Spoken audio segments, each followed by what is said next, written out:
सूत जी महाराज ने अपने गुरु को प्रणाम किया और गुरु को प्रणाम करते हुए कथा सुनाने लगे कि धर्मस्वनिष्ठितः पुंसां विश्वक्सेन कथासु यः नोत्पादयेदधिरतिं श्रम एव हि केवलम्। मुझे ये बात इतनी बढ़िया लगती है भागवत की हर बात अच्छी है, पर कुछ बातें बहुत ज्यादा अच्छी हैं। इसमें क्या लिखा गया है? धर्मस्वनिष्ठितः पुंसां विश्वक्सेन कथासु यः नोत्पादयेद अधिरतिं श्रम एव हि केवलम्। हमने कितने भी व्रत किए, कितने भी अनुष्ठान किए, कितनी भी शिव आराधना करी, कितनी भी नवरात्रि के व्रत किए, परंतु उन सबको देवताओं ने स्वीकार किया है कि नहीं, हमको कैसे पता चले? हमारे श्रावण के विल्लपत्र शंकर जी ने स्वीकार किए कि नहीं? क्यों? हजारों लोग चढ़ाते हैं। हमारे नवरात्रि के अनुष्ठान से देवी प्रसन्न है कि नहीं? हजारों लोग करते हैं। हमारे वैष्णो देवी बद्रीनाथ तीर्थ यात्रा करने से ठाकुर जी उसको स्वीकार कर रहे हैं कि नहीं, हमको कैसे पता? हमारे सोमवार मंगलवार के व्रत, एकादशी के व्रत कोई इनसे लाभ हो भी रहा है कि नहीं, हमको कैसे पता? तब यहां पर एक बहुत सुंदर बात कही गई। बोले विश्वक्सेन कथासु यह नोत्पादयेद अधिरतिं। बोले भैया, कहीं सत्संग चल रहा हो, कहीं कथा चल रही हो, कहीं पर इस प्रकार वैष्णव सब बैठ करके कीर्तन कर रहे हो, वहां जाकर के बैठ जाना। यदि आपको समय का पता ना चले, तन की सुध ना हो, और जो चर्चा वहां सुनाई गई उसको सुनने में रुचि उत्पन्न हो रही हो, तो समझना आपके व्रत, नियम, अनुष्ठान, दान, पुण्य, तीर्थ यात्रा सब स्वीकार हो गई हैं। इसीलिए आपका भाव बन रहा है। समझ में आई बात? कथा यदि समझ में आ रही है तो समझो कल आज की एकादशी का व्रत ठाकुर जी ने स्वीकार कर लिया, और कथा में झोंके आ गए तो समझ जाना पिछले महीने, इस बार 2 महीने का श्रावण तक खूब बिल्वपत्र चढ़ाए, शंकर जी ने एक भी स्वीकार नहीं किया है। कथा में रति होना ये आपके अनुष्ठानों के प्रति ठाकुर जी की प्रसन्नता का फल है कि कथा में रुचि है। और अनुष्ठान चाहे हम जितने कर लें, तीर्थ यात्राएं चाहे जितनी हम कर लें, व्रत चाहे जितने हम कर लें, प्रहलाद जी महाराज भागवत में कहते हैं कि न दानम न तपोनिज्य न शौचम न व्रतानि च प्रीयते मलया भक्त्या हरिरन्य विडम्बनम्। प्रहलाद जी कहते हैं बहुत दान करने से ठाकुर जी प्रसन्न होते हैं? बोले बिल्कुल नहीं। ये बात कब की है? अब थोड़ा सा सिनेरियो समझो।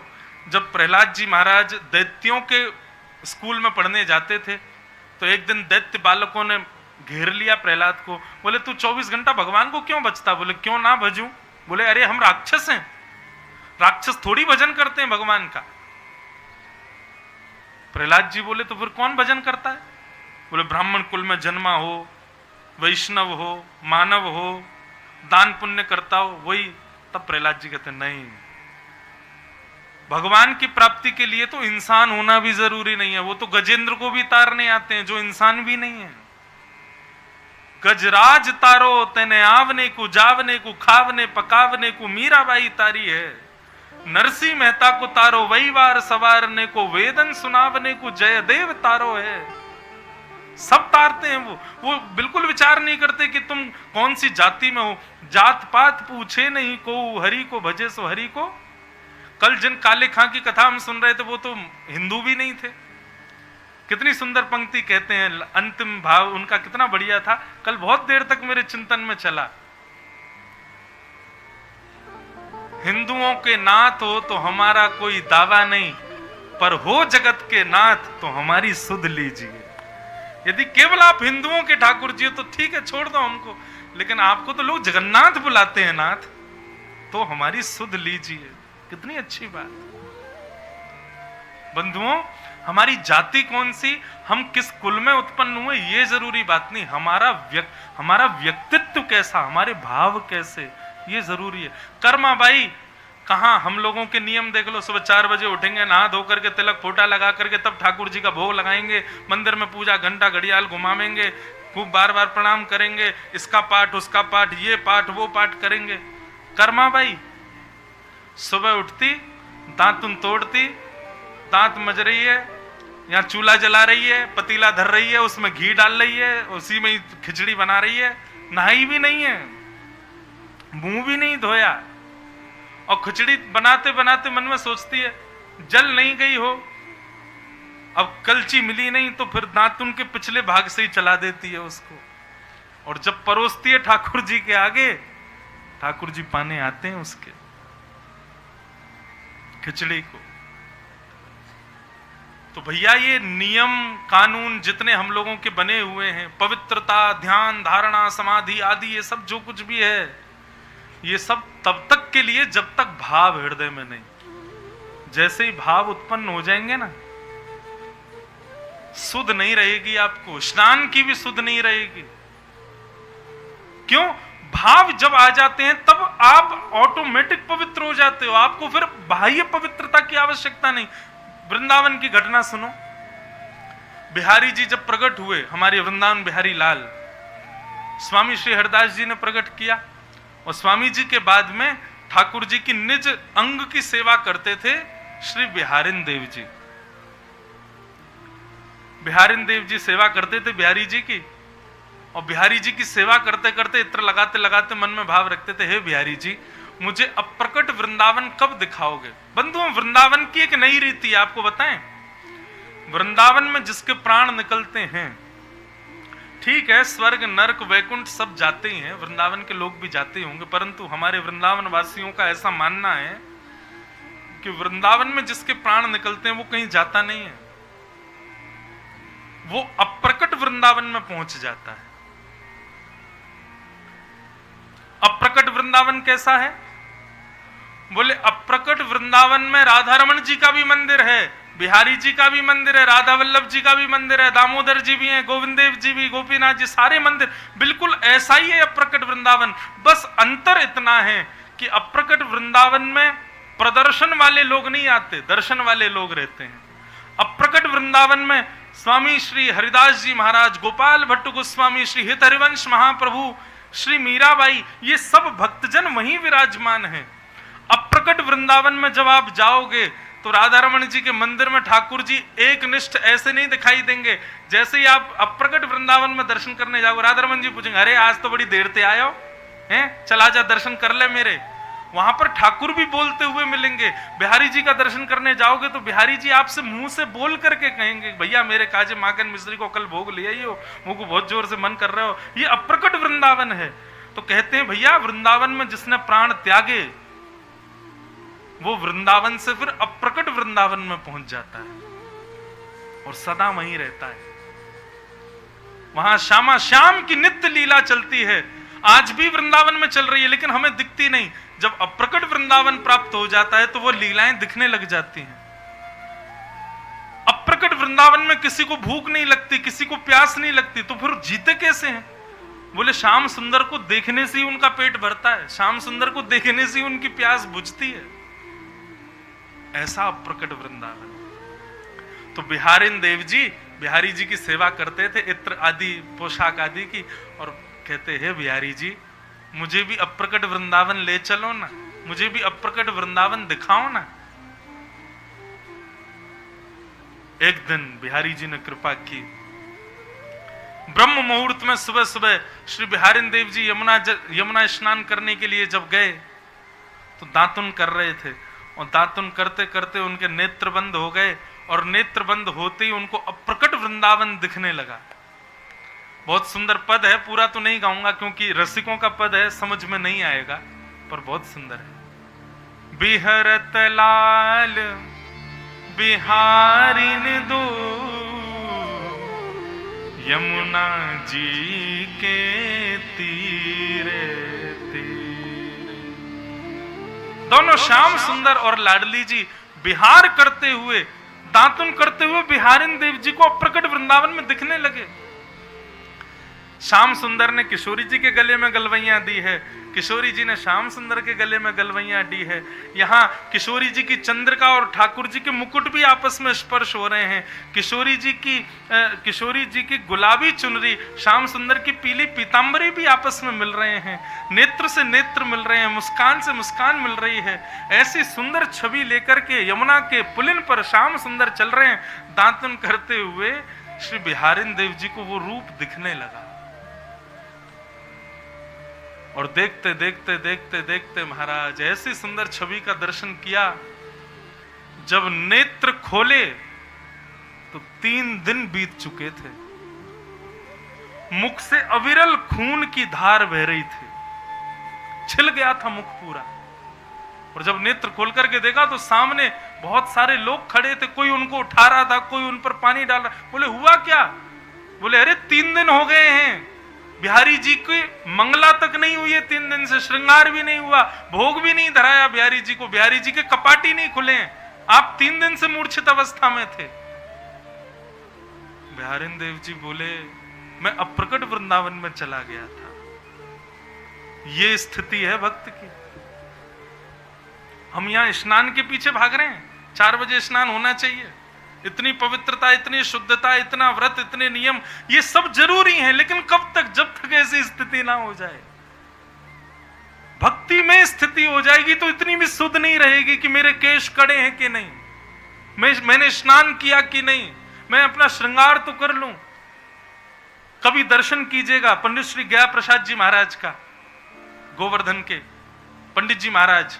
कई लोगों ने तो शायद हो सकता है उनके दर्शन प्रत्यक्ष भी किए हों। यहां पर संतों का रूप देखो, क्या लगता है वो बहुत बढ़िया श्रृंगार करते हैं अपना, क्या बहुत बढ़िया वस्त्र पहनते हैं, लेकिन फिर भी उनसे ज्यादा सुंदर संसार में कोई नहीं लगता। क्यों? क्योंकि भाव युक्त है। यहां पर आदमी 15,000 की क्रीम से नहा रहे हैं तो सुंदरता नहीं आ पा रही है, लाखों के फेशियल करवा रहे हैं तो सुंदरता नहीं निकल के आ पा रही है। हमारे वृंदावन के रसिक जनों को देखो, केवल मस्तिष्क पर तिलक लगाने मात्र से उनकी शोभा बढ़ जाती है रूप की, उनके आगे सुंदरता भी नतमस्तक रहती है।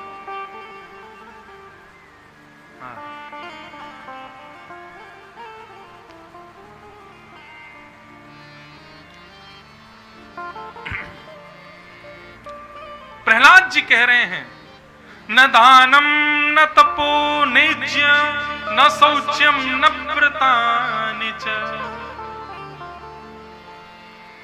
ना तो श्याम सुंदर दान करने से मिलेंगे, अतिशय दान कोई व्यक्ति करता हो सोचे कि भगवान प्रसन्न हो रहे होंगे, नहीं। कोई बहुत तपस्या करे और सोचे भगवान प्रसन्न हो रहे होंगे, नहीं। हां, भगवान प्रकट जरूर हो जाएंगे तपस्या से, आपके दान से, लेकिन प्रकट पता है क्यों होंगे? पीछा छुड़ाने के लिए। जल्दी मांग, क्या चाहिए लेके जल्दी जा, छुट्टी कर अपनी। लेकिन ठाकुर जी प्रसन्न किससे होते हैं? न दान से, प्रहलाद जी कह रहे हैं, न तप से, न नेज्य, नेज्य माने यज्ञ से, यज्ञ से भी ठाकुर जी ज्यादा प्रसन्न नहीं होते।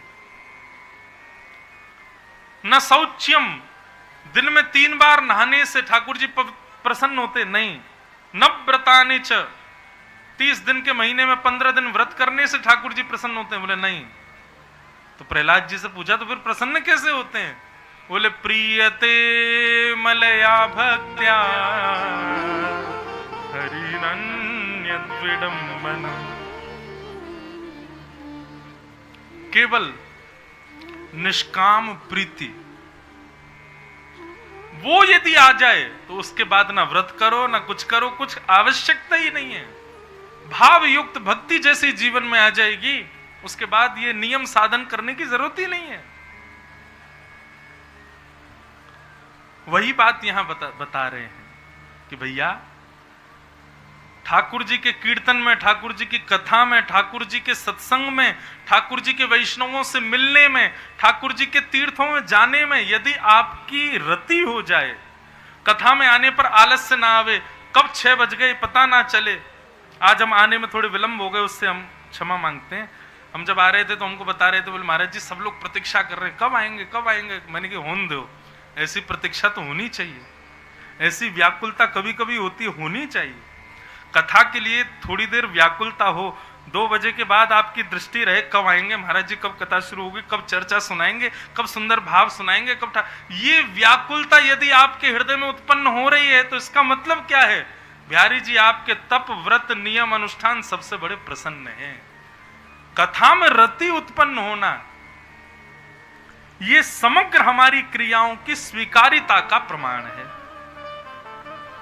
और यदि हम व्रत तो बहुत करते हैं, नियम तो बहुत करते हैं, यज्ञ अनुष्ठान तो बहुत करते हैं, मंदिर तो खूब जाते हैं, लेकिन कथा में आते ही झोंके लग रहे हैं महाराज, सोफा ढूंढ रहे हैं पंखा के पास वाला, वहां आते ही समाधि में बैठ गए 3 घंटे 4 घंटे की, तो माफ कीजिए आपने जितने भी व्रत नियम अनुष्ठानों का नियम ले रखा है ना, छोड़ दीजिए उनको, ठाकुर जी प्रसन्न नहीं है उससे। श्रम एव ही केवलम, यहां पर स्पष्ट लिखा है, कथा में रति के बिना यदि आप कोई भी नियम का पालन कर रहे हो तो आप केवल श्रम कर रहे हो, बेफिजूल का श्रम, उससे कोई लाभ नहीं मिलने वाला।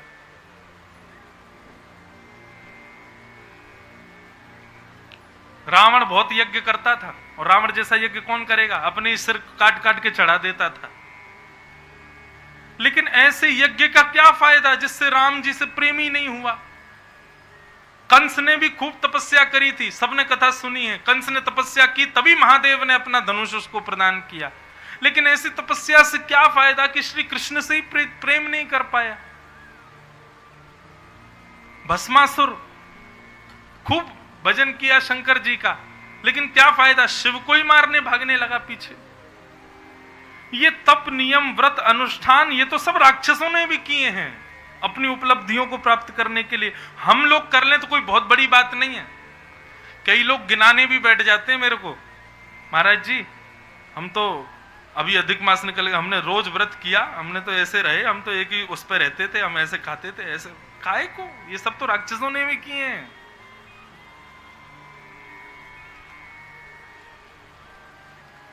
करो वो जो प्रहलाद ने किया, करो वो जो ध्रुव ने किया, करो वो जो मीराबाई ने किया। नियम कानूनों पर ज्यादा ध्यान दिया नहीं, इन्होंने भाव को प्रधानता दी। आप नियम से रहोगे तो आपको सिद्धि मिलेगी, पर यदि आप भाव से रहोगे, प्रेम लक्षणा भक्ति से युक्त रहोगे तो श्री कृष्ण मिलेंगे। आपके ऊपर है, सिद्धि चाहिए, नवनिधियां चाहिए कि श्री कृष्ण चाहिए।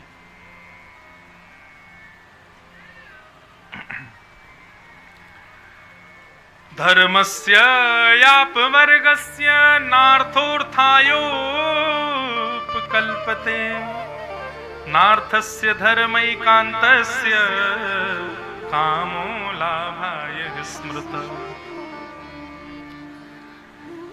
आगे सूत जी महाराज कहते हैं, भैया 5 कारणों से की गई भक्ति श्रेष्ठ नहीं मानी जाती। 5 कारणों से की गई, वैसे तो हमारी दृष्टि में तो किसी भी कारण से की गई भक्ति श्रेष्ठ नहीं, बस भगवत प्राप्ति का कारण है तो श्रेष्ठ है, बाकी इसके अलावा कोई और कारण आपका है तो वो श्रेष्ठ नहीं। परंतु यहां मुख्यतः 5 बातें बताई गई। इन 5 कारणों से यदि आप भक्ति करते हो, नाम जप करते हो, कुछ भी करते हो तो वो श्रेष्ठ नहीं माने जाते। कौन कौन से?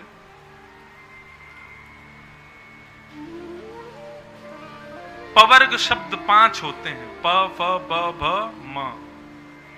इनको पवर्ग शब्द हिंदी वर्णमाला में पढ़ाए गए, कवर्ग चवर्ग टवर्ग पवर्ग। तो पवर्ग शब्द 5 हैं, प फ ब भ म। तो पहली भक्ति पाप करने के बाद की गई भक्ति, उस पाप को धोने के लिए, वो पाप धो तो देगी लेकिन चित्रकेतु के रजिस्टर में लिखा नहीं जाएगा कि आपने भक्ति की। आप क्यों भक्ति कर रहे हो, क्यों मंदिर जा रहे हो, क्यों नियम कर रहे हो? ताकि आपका पाप नष्ट हो जाए। पाप नष्ट करने की भावना से जो हमने भक्ति की है, तो जब तक पाप नष्ट नहीं होगा तब तक भक्ति हमारी गिनी नहीं जाएगी, श्रेष्ठ नहीं मानी जाएगी। तो पहला शब्द प, दूसरा शब्द फ। फ यानी कि फल, किसी फल की प्राप्ति के लिए की गई भक्ति वो भी श्रेष्ठ नहीं मानी जाती। किसी फल की कामना से की जाने वाली भक्ति भी श्रेष्ठ नहीं है। प फ और फिर आता है ब, यानी कि बंधन। बंधन युक्त बंधन मुक्त होने के लिए की जाने वाली भक्ति ये भी श्रेष्ठ नहीं मानी जाती। वैसे तो कभी भजन करेंगे नहीं, लेकिन अपनी मन चाहे वर से ब्याह करने के लिए, वधू से ब्याह करने के लिए फिर धर्म का पालन अपना रहे हैं, तो भी वो श्रेष्ठ नहीं मानी जाएगी। तो प फ ब और फिर आता भ, यानी कि भय। भय से की जाने वाली भक्ति, डर से की जाने वाली भक्ति भी श्रेष्ठ नहीं मानी जाती। घर का कोई सदस्य हॉस्पिटलाइज्ड हो गया, वैसे तो कभी जा नहीं रहे बिहारी जी, अब रोज जा रहे हैं। हे बिहारी जी कृपा करो, बिहारी जी हम सवामन लड्डू का भोग लगाएंगे, हे गोवर्धन नाथ हम दूध की धार लगाएंगे। गोवर्धन नाथ जी बोलेंगे अच्छा तो वो ठीक नहीं हुआ तो नहीं लगाओगे, ठीक हो जाएगा तो ही लगाओगे। और उसमें भी कई लोग तो ऐसे कि ऐसी बातें कह के गिरिराज जी को प्रणाम कर आते, वो बेचारा ठीक हो भी गया, उसके बाद भी सोचते हैं लगाएंगे भाई, मेरी बहुत दिन की बोली हुई है, मुझे बोल करना तो है। ये बोली हुई भक्ति जो लोग करते हैं ना, ये भी श्रेष्ठ नहीं मानी जाती। ऐसा हो गया तो हम ऐसा करेंगे, ये हो गया तो हम ये करेंगे। भय से की जाने वाली भक्ति श्रेष्ठ नहीं मानी जाती। और पांचवा है शब्द मां, यानी कि जीवन पर्यंत तो नहीं की, लेकिन मृत्यु समीप आने पर, मतलब बुढ़ापा आने पर भक्त बनना, यह भी श्रेष्ठ बात नहीं। वृद्धावस्था में भक्त बनना, इसका मतलब यह नहीं कि वृद्ध लोगों की भक्ति स्वीकार नहीं। बात यह है कि जिन्होंने जीवन पर्यंत भक्ति नहीं की और वृद्धावस्था में भक्ति कर रहे हैं, उनकी भक्ति श्रेष्ठ नहीं मानी जाती, उनकी भक्ति योग्य नहीं मानी जाती। तो प फ ब भ म, ये पांच बातें याद रखना। इसके अतिरिक्त अकारण की जाने वाली भक्ति वो ठाकुर जी को प्रिय है, ठाकुर जी उसको स्वीकार करते हैं। इस प्रकार सूत जी महाराज वर्णन कर रहे थे।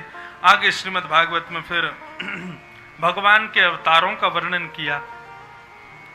अवतारों का वर्णन करते हुए भागवत की रचना कैसे हुई, सूत जी महाराज ने इस विषय को कहा। इदं भागवतम नाम पुराणम ब्रह्म संहितम उत्तम श्लोक चरितम चकार भगवान ऋषि। ये भागवत नाम का बंधुओं पुराण है, जिसको वेदव्यास ऋषि ने इसका निर्माण किया है। और इसका केवल एक ही उद्देश्य, ब्रह्म संहितम, भगवान से संबंध बनाती है। ये ब्रह्म संबंधित ग्रंथ है, भगवान से संबंध बनाने के लिए इसका निर्माण हुआ है। वेदव्यास जी महाराज ने भागवत की रचना क्यों की, इस विषय को जब कहा गया तो कहते हैं कि वेदव्यास जी ने पहले 4 वेद लिखे, 18 उपपुराण लिखे, 17 महापुराण लिखे, लेकिन मन को शांति नहीं मिली। वेदव्यास जी के पास नारद जी आए। नारद जी ने कहा क्या हुआ वेदव्यास जी, आप इतने दुखी क्यों हैं? बोले देखिए मैंने कितनी सारी पोथी लिख दी, लेकिन मेरे मन को संतोष नहीं हो रहा, मैं संतुष्ट नहीं हूं अपनी रचना से। मैं ऐसा क्या लिखूं जिससे मुझको संतोष हो, मेरे मन को थौर मिले, धैर्य मिले कि हाँ बस अब इसके बाद अब कुछ शेष नहीं है। ऐसी स्थिति नहीं आ रही है मेरी, मैं लिखता जा रहा हूं, मेरा मन शांति नहीं हो रहा। तब नारद जी ने यहां बहुत अच्छी बात बताई। नारद जी बोले हम बताएं आपके मन को ठौर क्यों नहीं मिल रही है? बोले बताओ। तो भावतानुदित प्राय यशो भगवतो मलम ये नैवासौ न तुष्येत मन्ये तद्दर्शनम खिलम। नारद जी कहते हैं आपने जितने भी ग्रंथ लिखे हैं ना वेदव्यास जी, उनमें प्रधान रूप से 4 बातें आपने लिखी हैं। 4 बातों को ही आपने प्रधानता दी है। कौन कौन सी 4 बात? धर्म, अर्थ, काम और मोक्ष। धर्म कैसे किया जाए, अर्थ कैसे कमाया जाए, कामनाओं की पूर्ति कैसे हो, और फिर जीते जी मरने के बाद मुक्ति कैसे प्राप्त हो। ये केवल 4 बातें आपने बताई हैं। वेदव्यास जी बोले तो इन चारों के अलावा कुछ है भी तो नहीं संसार में। धर्म करो, अर्थ कमाओ, कामनाओं की पूर्ति करो और मोक्ष प्राप्त करो। नारद जी बोले ये चतुर्विध पुरुषार्थ है, परंतु एक और 5वां पुरुषार्थ है। क्या? प्रेम। आपने उसका वर्णन कहीं नहीं किया। आपने सब जगह योगेश्वर कृष्ण को भगवान के रूप में दिखाया, लेकिन वो योगेश्वर कृष्ण किसी के प्रेमी भी हैं, आपने ये कहीं नहीं लिखा। माफ कीजिएगा वेदव्यास जी, भगवान को भगवान मानने से एक दूरी बनी रहती है, लेकिन जीवात्मा आपके द्वारा लिखे गए ग्रंथों से श्रद्धा तो प्रकट कर लेगा, भक्ति तो प्रकट कर लेगा, निष्ठा तो प्रकट कर लेगा, लेकिन ठाकुर जी से प्रेम नहीं कर पाएगा। इसीलिए आपका मन अशांत है। समझ रहे हैं बात को? अनुष्ठान करने से, व्रत नियम आदि इन सबको करने से हमारी भक्ति पुष्ट हो सकती है, लेकिन हमारा प्रेम पुष्ट नहीं हो पाएगा। और जब तक प्रेम ठाकुर जी से नहीं होगा ना, मन में एक ठौर नहीं आएगी, शांति नहीं आएगी हृदय में। और आपने उस प्रेम को वर्णन ही नहीं किया। आपने सब जगह कृष्ण को केवल एक महान तत्व के रूप में दिखाया, लेकिन वो कृष्ण छछियावरी छाछ पे नाच नचायो कहां लिखा आपने?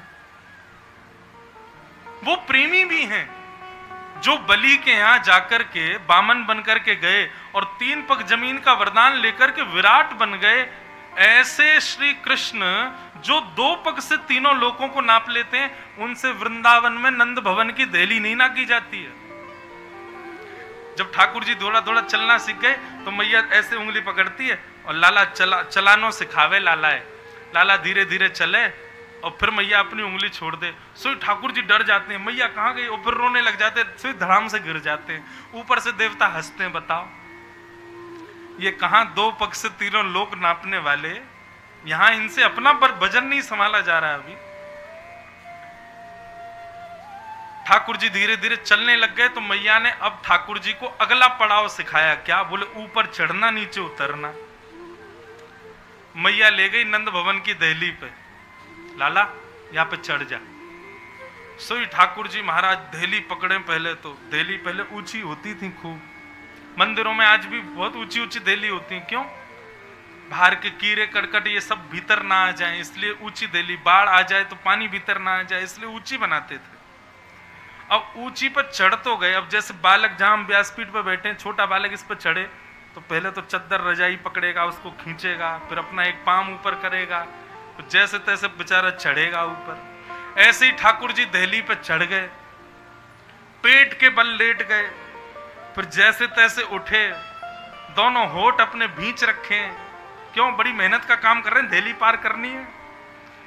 और जैसे ही पल्ली तरफ उतरने को हुए सो अच्छा बालक का एक स्वभाव आपने देखा हो, वो चढ़ेगा जैसे उतरेगा भी वैसे, उल्टा होके उतरता है नीचे, ऐसे नहीं सीधे ही कूद जाए, गिरने का भय रहता है ना। सो ठाकुर जी पहले उल्टे हुए और उल्टे होकर के ठाकुर जी ने अपने दोनों पांव लटकाए। लटका करके फिर अपनी छोटे छोटे चरणों की उंगली अंगूठे से ऐसे कर रहे हैं कि नीचे जमीन आई कि नहीं, जमीन आई कि नहीं। धीरे धीरे खिसकाए पैर, इतने में ही ठाकुर जी के सवरों हाथ सीधा हो गए, अभी तक जमीन नहीं आई। सोई लद गए, वहां पे लटक गए। अब जैसे ही लदे तब नारद जी एक सूत्र कहते हैं, श्रुति में परे स्मृति में परे भजन्तु भव भीता नीति में परे अहम तु नंदम वृंदे यस्या लिंदे ब्रह्मवसिता। अरे ब्रह्मा जी सुनो, कोई वेदों में इनको खोज रहा है, कोई पुराणों में खोज रहा है, कोई तपस्या करके इनको खोजने जा रहा है, मुझे भगवान मिल गए। ब्रह्मा जी बोले कहां मिले? बोले वृंदावन में नंद भवन की दहली पे लदे हुए मिले। यस्या लिंदे ब्रह्मवसिता। नारद जी बोले वो ब्रह्म जो 2 पग से तीनों लोक नापता है, उससे दहली नहीं नापी जाती नंद भवन की। ये आपने कहां लिखा? एक गोपी पहुंच गई आज नंद यशोदा मैया के पास। यशोदा मैया जाके बोली मैया आज मेरे घर में पूजा होनी है। अच्छा तो बोले आपके घर पद्मा गैया है, वाको दूध वाको गोबर ले जाऊं मैं? बोले हाँ ले जाओ। जैसे ही गोबर ले जाने के लिए जाने लगी, इतने में ठाकुर जी आ गए। बोले मैया तू बड़ी भोरी है, तेने वहां गोपी तो क्यों कह दी गोबर ले जा? बोले लाला तू भी ऐसी बात करे हैं, कोई दूध तो मांग ना रही, घी ना मांग रही, मक्खन ना मांग रही, गोबर मांग रही है, वह गोबर के काजे रो रो है। बोले मैया तू बड़ी भोरी है, गोबर को मतलब ना जाने, गो यानी कि लक्ष्मी और वर यानी कि वाको वरदान। ये गोबर जा घर में रहे वही घर में लक्ष्मी रहे। तो पता 33 करोड़ देवता रहे गैयान में, लेकिन लक्ष्मी वाके गोबर में ही रहे। मैया तू अपने घर की लक्ष्मी दूसरे ने कैसे दे सके? ठाकुर जी गोबर के पीछे लड़ने लगे कि हमारे घर से कोई गोबर नहीं ले जाएगा। और ये बात भी तब नहीं कि घर में 1-2 गैया हों, 9 लाख गैया हैं। कितनी गैया? अब ज्यादा से ज्यादा कोई गोबर ले भी जाएगा तो कितनों ले जाएगा? ठाकुर जी पहुंच गए गोपी के पास। ए गोपी नीचे धरिया, कहां ले जा रही है? अरे लाला गोबर ले जा रही हूं, मेरे घर पर चौका लगाऊंगी फिर पूजा होएगी। बोले ऐसी ले जाएगी, बदले में का दे के जाएगी? बोले गोबर को भी कोई मोल देना पड़ेगा। ठाकुर जी बोले मोल तो देना पड़ेगा। नंद यशोदा भोरे भारे हैं मेरे मैया बाबा, इनते तो तू ऐसी छुपा छुपा के ले जावे, मोते ना ले जा सके। चल पता है आपको कहा मोल देगी? गोपी बोली बता तो कहा चाहिए? ठाकुर जी बोले तू जितनो गोबर लेके जाएगी उतनो लोना माखन को तुमको मेरे काजे देनो पड़ेगा। गोपी बोली बता गोबर के बदले माखन चाहिए तो? बोले हाँ ठीक है लाला, जितनो गोबर ले जाऊंगी उतनो माखन दे दूंगी। अब गोपी जैसे एक गोबर को ढेला उठा करके ले गई, लौट के आने लगी, दूसरा उठाने लगी। ठाकुर जी बोले हेरी ने एक बात तो सुन। बोले हाँ अब तू कितनो गोबर ले जाएगी मुंह कैसे पता चलेगी? बोले लाला गिनती कर ले। ठाकुर जी बोले हम कोई विद्यालय थोड़ी गए, हम पे गिनती ना आवे। गोपी बोली तो कहा करूं बता? एक काम कर, तू जितनो जितनो गोबर लेके जाए उतनी गोबर की बिंदी बना के मेरे मोहड़े पे लगाए थे, और फिर अंत में उन बिंदीन को मैया यशोदा गिन लेगी, उतनो उतनो मक्खन दे जाइयो मेरे घर पे। गोपी बोली जय हो भैया ठीक है। अब गोपी गोबर उठावे ठेला, वहां में से एक बिंदी निकाले और लाला के लगा दे। ले 1 है गई, 2 है गई, 3 है गई, 4। ठाकुर जी के गोबर की बिंदी लगा दी। गोपी आई बोली लाला अब तो परिपूर्ण है, बस अंतिम ले जा रही हूं। ठाकुर जी बोले हाँ बिंदी लगा दे। जैसे ही ने गोबर उठाया, बिंदी लगावे की जगह गोपी ने थोड़ी ने चाल चली और ऊपर धरो जो ठेला में गोबर होगा उन्हें टेढ़ो सो कियो, ठाकुर जी के ऊपर पूरा डाल दियो। जैसे ही पूरा डालो महाराज, ठाकुर जी दौड़ करके यशोदा मैया के पास गए। बोले मैया देख गोपी ने कहा कर दियो। बोले अरे तो को कितनो नवाओ धुवाओ, वो गोबर में ही जाके खेले, यहाँ पे तेरा मुंह पहुंच दूं। मैया अचक के पहुंची हो। बोले काय को? अरे बिंदी लग रही है मेरे, यदि बिंदी पूछ गई तो फिर वो मक्खन कैसे देके जाएगी? नारद जी महाराज बोले बताओ आपने ये लीला कहां लिखी है? वो परमात्मा, वो ईश्वर, वो जगदीश्वर जिसके भ्रगुटी पर संसार नाचता है, वो वृंदावन में ऐसे रहता है, आपने कहां लिखा? इसलिए आपका मन अशांत है, क्योंकि आपने भगवान को केवल श्रद्धा का पात्र, निष्ठा का पात्र बताया है, आपने उस ईश्वर को प्रेम का पात्र नहीं बताया, इसलिए आपका मन अशांत है। व्यास जी ऐसा कुछ लिखो जिसको सुनने पढ़ने के बाद कृष्ण से प्रेम हो जाए। जैसे पति अपना लगता है, बच्चे अपने लगते हैं, माता पिता अपने लगते हैं, मित्र अपना लगता है, भाई अपना लगता है, ऐसे श्री कृष्ण अपने लगने लग जाएं, ऐसा कुछ लिखो। ये पंचम पुरुषार्थ प्रेम है। प्रेम को प्रमुख वही वृंदावन धाम, प्रेम ही ते पायो श्याम रसिया ने नाम। आज हमारे श्याम सुंदर पूरे विश्व प्रसिद्ध क्यों हैं? केवल प्रेम की वजह से, और वो प्रेम को प्रधान रूप है श्री वृंदावन। सोचो हमारे बाल कृष्ण प्रभु यदि बंबई में उनको प्रागट्य भयो होतो तो क्या इतनो नाम होतो? वृंदावन बिहारी लाल यदि दिल्ली में प्रकट भय होते तो इतनो नाम होतो? हमारे वृंदावन बिहारी लाल दक्षिण भारत में प्रकट होते तो इतनो नाम होतो ना। ये ठाकुर जी को इतनो नाम, इतनी प्रसिद्धि काहे को है? क्योंकि वृंदावन में प्रकट भय है, वृंदावन में जन्म लियो है, प्रेम की राजधानी में जन्म लियो है। या हमारे ठाकुर जी इतने प्रसिद्ध हैं, इसलिए भैया के ये प्रेम की बात है और प्रेमन की बातन को या जाने कहां गवार। ये गवारों की बस की बात नहीं है, इसको समझना। प्रेम ने दिया की सदा उल्टी बहे धार। ऐसे प्रेमी हैं ठाकुर जी। तो भागवत की रचना बंधुओं किस आधारशिला पर हुई? भागवत की आधारशिला है प्रेम। अन्य ग्रंथों की, अन्य पुराणों की आधारशिला ज्ञान हो सकता है, वैराग्य हो सकता है, आदि आदि कुछ भी हो सकता है, परंतु भागवत की आधारशिला तो प्रेम है। प्रेम ही नींव है भागवत की। यदि भागवत जी की रचना वेदव्यास जी ने नहीं की होती तो शायद हमको कभी प्रेमी भक्त नहीं मिल पाते। अभी जन्माष्टमी का उत्सव निकल करके गया, लोग अपने पुत्र पुत्रियों का इतना प्रेम से उत्सव घर में नहीं मनाते होंगे। जन्माष्टमी कितने भाव से मनाते हैं। सब अपने ठाकुर जी को भोग लगाते हैं। जिसमें सामर्थ्य नहीं है ना, वो भी अपने घर पर पकवान बनाता है। क्यों? जन्माष्टमी है, ठाकुर जी का जन्मोत्सव। इतना प्रेम ठाकुर जी से प्रकट कराने में यदि सबसे बड़ी भूमिका किसी ने निभाई तो वो श्रीमद् भागवत। भागवत प्रेमा पुरर्थो महान, प्रेम प्रधान ग्रंथ है श्रीमद् भागवत। नारद जी महाराज ने जाकर के वेदव्यास जी को समझाया और समझाते हुए कहा, हे श्री वेदव्यास जी, आप प्रेम को प्रधान करिए। नयद्वचश्चित्र पदम हरेर्यशो जगत पवित्रम प्रगणित करहि चेत् तद्वायुषं तीर्थमुशन्ति मानसा नयत्र हंसा निर्मक्त शिक्षया। हे वेदव्यास जी,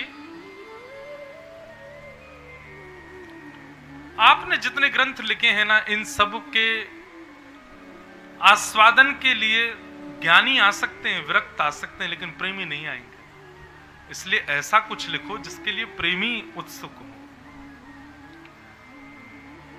वेदव्यास जी महाराज बोले, कैसे लिखूं, क्या करना पड़ेगा उसके लिए? बोले, समाधि नानुस्मरतद विचेष्टितम, समाधि लगाओ और समाधि लगा करके श्याम सुंदर का स्मरण करो। वे कृपा करेंगे और अपने प्रेम भाव को आपके हृदय में प्रस्फुटित करेंगे, तब आप कुछ लिखना। समाधि में बड़ी ताकत है। आज मैं प्रेमी भक्त बना हूं ठाकुर जी का, इसमें भी समाधि ही ने ही कार्य किया है। और नारद जी ने अपने पूर्व जन्म की कथा सुनाई। नारद जी बोले, पहले मैं एक दासी का बेटा था अपने पूर्व जन्म में, और एक श्रेष्ठ कुल में मेरा जन्म नहीं हुआ था, साधारण घर में मेरा जन्म हुआ था।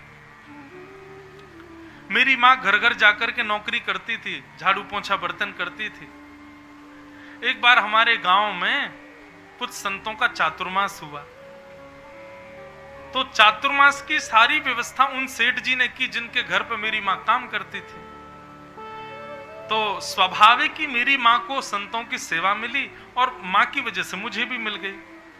तो मैं रोज कथा सुनता था, संतों की सेवा करता था, संतों के हाथ दबाओ, पैर दबाओ, उनके लिए भोजन की व्यवस्था, उनको भोजन परोसना और फिर सत्संग सुनना, ठाकुर जी की सेवा, उत्सव करना, ये सब मैं करता था। 4 महीने बाद जैसे पूर्ण हुए चातुर्मास बाद, जैसे संत जाने लगे, मैंने संतों से कहा मुझे अपने साथ ले चलो। तब संतों ने कहा चलो, परंतु मेरी मां विचलित हो गई कि मैं इसके बिना कैसे रहूंगी। तब संतों ने आज्ञा दी कि तुम अपनी मां के पास रहो, हम तुमको एक मंत्र दे जाते हैं, इसका रोज गान करना। जब मां तुम्हारी प्रस्थान कर जाए तब वन में जाकर के इसी मंत्र का आस्वादन करना। और वो मंत्र नमो भगवते तुभ्यम वासुदेवाय धीमहि प्रद्युम्नाय निरुद्धाय नमः शंकर्षणाय च। ओम नमो भगवते वासुदेवाय। इस मंत्र का खूब गान करो बंधुओं। ये मंत्र हमारी जीव पर सदा रहे। लोग कहते हैं कि मंत्र में नियम है, ये हम जप सकते हैं कि नहीं, माताएं जप सकती हैं कि नहीं, वो जप सकते हैं कि नहीं। देखो, एक होता है बोलना और एक होता है मनी मन रखना। श्रेष्ठ कौन सी है? प्रेम को बोल दोगे, रत्न का उजागर कर दोगे तो रत्न सुरक्षित है, कि रत्न को छुपाओगे तो रत्न सुरक्षित है? रत्न जितना छुपेगा उतना सुरक्षित। तो मंत्र के जितने भी नियम है ना, वो सब तब लागू होते हैं जब उसका उच्चारण करोगे। लेकिन मनी मन उसको करोगे तो उसमें कोई नियम नहीं।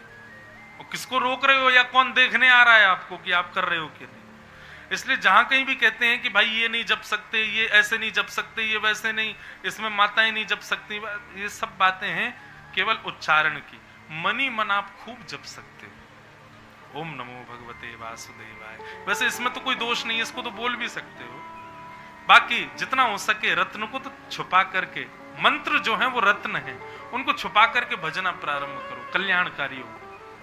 ओम नमो भगवते वासुदेवाय इसका दिन भर गायन किया करो, सुबह उठने से रात्रि सोने तक। इस मंत्र का प्रभाव ये होगा कि आपको कभी चलते फिरते, उठते बैठते, खाते पीते कहीं ना कहीं श्याम सुंदर निश्चित दिख जरूर जाएंगे। इस मंत्र का ये प्रभाव है। और दिखेंगे नहीं तो अनुभूति तो हो ही जाएगी। और एक बात बताऊं, श्रेष्ठ भक्त कभी ठाकुर जी को देखना नहीं चाहते। श्रेष्ठ भक्त तो केवल अनुभव करना चाहते हैं, अनुभूति। हमको बस आभास हो जाए कि आप हमारे संग हो, आप हमारे पास हो, आप यहीं हो, बस आप दिखो मत। ये अभिलाषा नहीं हमारी। इस मंत्र में बड़ी सामर्थ्य है। ओम नमो भगवते वासुदेवाय। नारद जी बोले ये मंत्र मुझको प्रदान कर दिया। एक दिन मेरी मां की मृत्यु हो गई। मैंने अपनी मां के संस्कार आदि किए और वन में जाकर के मैंने इस मंत्र का गुणगान किया। अनंत दिनों तक इस मंत्र का जब जाप करता रहा, तब एक समय ऐसा आया, प्रलय हुआ और प्रलय में सब नष्ट हो गया। लेकिन तभी मुझे शंख चक्र गदा पद्मधारी श्रीमन नारायण के दर्शन हुए। एक क्षण के लिए वो मुझको दिखाई दिए और अंतर ध्यान हो गए। मैं पूछने लगा, नाथ आप कहां चले गए? भगवान बोले, मैंने एक क्षण के लिए तुमको दर्शन इसलिए दिया ताकि तुम्हारा विश्वास प्रबल हो जाए।